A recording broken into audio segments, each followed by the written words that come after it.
Umar Nurmagomedov was supposed to be untouchable in the UFC. The name Nurmagomedov would become very notable around the world when just one mixed martial artist would take over the UFC. Khabib Nurmagomedov was absolutely demolishing his opponents inside the UFC, submitting guys like Dustin Poirier, submitting Justin Gaethje, and his most notable win, a submission win against Conor McGregor at UFC 229. The fight that truly enhanced the Nurmagomedov name around the world. Khabib would become an icon to many in the Dagestan region after his finish against Conor. But just 2 fights later, Khabib would retire after the passing of his father, as his father was not just his coach but an idol of his, and he said there was no way he was going to fight again after the passing of his father. It was time to lay down the gloves and do what his father did best, coaching the next generation. After Khabib retired, he would have many fighters to help coach and elevate into world champions like he was once himself. Islam Makhachev had big shoes to fill as Khabib's protege, but it's safe to say he's done more than enough as a 2-division world champion. Usman Nurmagomedov, the cousin of Khabib, has turned into one of the greatest fighters in PFL history as the current lightweight champion in that company, and then he's potentially even joining the UFC with his next fight. And then there's Umar Nurmagomedov, who has never been quite a PFL or a UFC champion. Not quite yet. Umar would make his UFC debut in 2021, just 4 months after Khabib would have his last fight in the UFC. And while having the name Nurmagomedov, there's naturally going to be a lot of eyeballs and pressure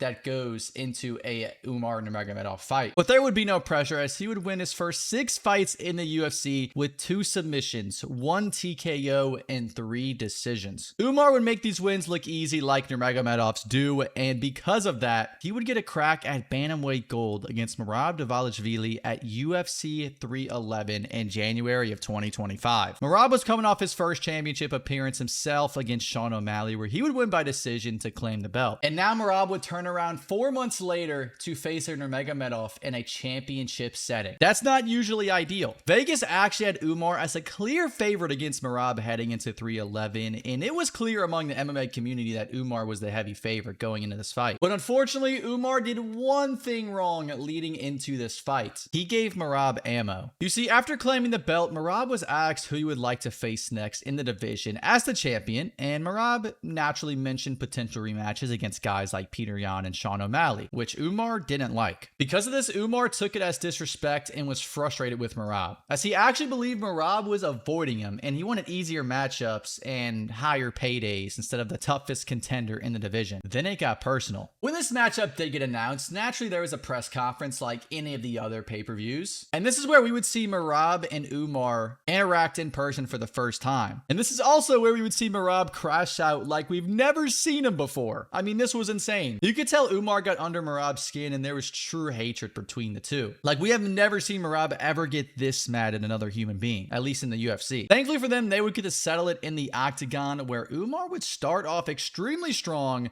just seeming to be way too quick for Merab, winning the first 2 rounds with ease. Then we actually saw something different about this Nurmagomedov, a weakness, if you will, his cardio. Merab would do what he does best and turn the pace up in the later rounds of the fight and actually win the last 3 rounds to give him the nod by the judges with a 48-47 decision win. At this point, Merab had just pulled off the underdog win and had just defeated the big bad wolf that was Umar Nurmagomedov. All of that unbeatable aura that Umar had as a Nurmagomedov had just suddenly vanished. Umar would return to the octagon later that year at UFC 321 to face Mario Batista, who was on an 8-fight win streak. Even though Batista was on the rise, everyone just kind of figured Umar would dominate and show levels, and that is exactly what he would do. Beating Batista at his own game with 11 takedowns and 10 minutes of control time during a 3-round fight, he would easily 30-27 Mario and get back in the win column with a unanimous decision. Umar would then return around fairly quickly for UFC 324 to face Davison Figueiredo. This fight would actually be more of a stand-up for Umar, as he would only have 2 takedowns this fight with 5 minutes of control time compared to 103 total strikes. Once again, he would be unable to find a finish, but he would dominate his opponent with another 30-27 unanimous decision win. While during that same night, a few fights later, Sean Sean O'Malley would also win by decision, defeating Song Yadong, who would just so happen to be Umar's next opponent for essentially a title eliminator bout. After his loss at 324, Song would rebound with the win over Davis and Figueiredo in May by submission, something that Umar was unable to do in his fight with Figgy. Regardless, Umar is ranked number 3 in the division, while Song is also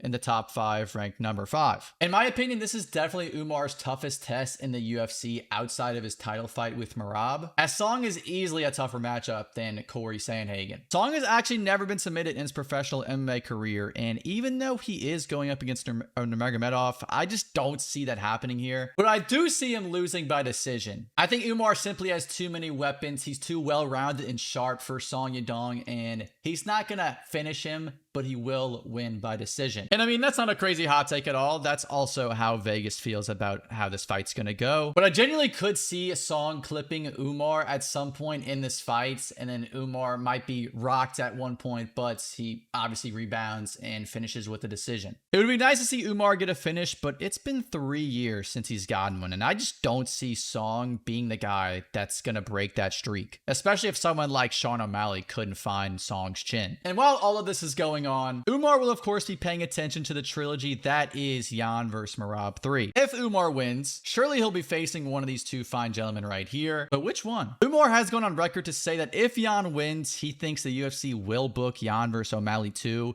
which obviously makes tons of sense. Everyone wants to see that fight, and Yan obviously wants to avenge his loss to O'Malley. But on the other hand, if Merab wins this trilogy against Yan, there's no way they're gonna do a Merab vs Sugar 3. Like, no chance. So Umar could very well be getting his redemption against Merab in a championship setting for Merab vs Umar 2. Their beef has certainly not gone away since they've last fought, so the storyline is still there, and it's going to be a very entertaining fight from start to finish, just like the last one. It's a no-brainer. But here we are, mapping out and talking about Umar's path to UFC gold, just like we were 2 years ago in 2024. We are mapping out Umar's future title shot hopes and opportunities when that's something that he's already had a while back. Since Umar lost that fight, he has been clearing away the number 1 contender, but we all know how the game goes. He's a boring Dagestani fighter, so he needs to take the long route to the title. And that's exactly what he did. Had he beat Merab at UFC 311 and became champion, he would have had a wide array of challengers. And surely he would not have been as active as Merab, fighting 4 times in a single calendar year, but he would have had opportunities to fight a Suga, a Peter Yan, or maybe even a Sandhagen rematch, maybe even Song Yadong as a title shot. And I think he would get past all of them. As a Suga fan, I really do not want to see